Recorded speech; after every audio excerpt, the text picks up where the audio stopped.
most of rural workers do not have sufficient access to quality of jobs. They are working in the harsh condition with low productivity and also low income. Son condiciones de trabajo mucho más precarias las que uno observa en la zona rural, y esa precariedad muchas veces tiene que ver con la baja productividad. The entire decent work program of the ILO, which has been focused on developing the working conditions, needs to look at the working conditions in the rural areas too, because a lot of the populations in the developing countries live in the rural areas and are dependent on agriculture for their day-to-day requirements and day-to-day needs. Discrimination against women, against indigenous peoples, against ethnic minorities, against migrant workers, seasonal casual workers, young workers is rife in the rural economy. There is insufficient protection against discrimination. Just under 60% of all child labour takes place in agriculture, so in the rural economy as a whole there's even more. Forced labour, of course, is also to a large extent more prevalent in rural areas than it is in urban areas, not least because of the prevalence of agricultural bonded labour. Things like farmers and farmers' organisations and agricultural trade unions, they have the right to freedom of association. This is one sector where these workers often don't have the basic right to organise freely. And obviously things like collective bargaining need strengthening. And then you need to strengthen all the other rights. There are plantations where great efforts are made to prevent trade unions from organising, from workers from organising, in some cases with direct violence. And part of the challenge sometimes is not just direct hostility, though that's there in some places, of course it is. Sometimes it's a legacy of former types of rule. The tenant-farmer relationship in some countries is often really akin to serfdom, so people are not free.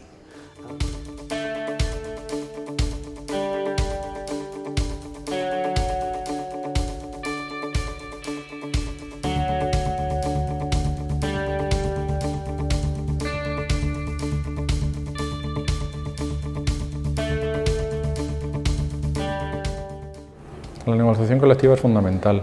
Es que la negociación colectiva es la que intenta, la que consigue poner en relación de igualdad una relación laboral que de por sí es desequilibrada. La organización de los trabajadores es fundamental para tener capacidad negociadora, y la articulación de negociación colectiva a nivel de empresa y fundamentalmente a nivel sectorial es la que puede dar cabida a todos los trabajadores y trabajadoras que no tienen de otra manera una capacidad de poder poner en las mesas de diálogo y de discusión aquellos aspectos que consideran prioritarios y necesarios a la hora de cubrir necesidades y no solo necesidades, sino de establecer criterios de justicia en el reparto del crecimiento.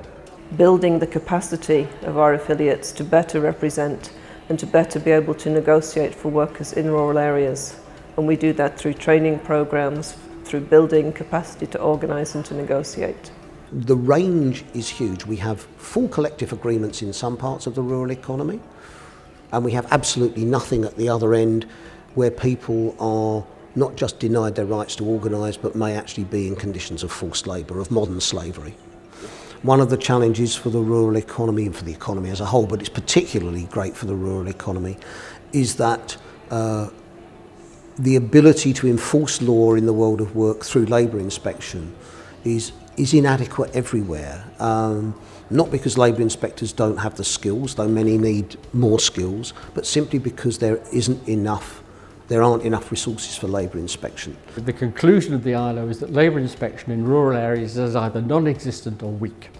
Labour inspection, where it exists in developing countries, for example, is very much urban focused. It doesn't get out into the countryside. So one of the things we're thinking through is to say, right, how do we build new alliances for labour inspection? How do we link in with agricultural extension officers? How do we link in with the farmers' organisations and groups? How do we link in with the food safety quality inspection systems? In fact, the ILO itself came out with a very good report earlier this year, which was called Giving a Voice to Rural Workers, which looked at both the legislative blocks and practical issues. and it was coming up with some good ideas in terms of what governments should do to reduce those barriers. So, for instance, governments should make sure that labour legislation applies equally to agricultural workers.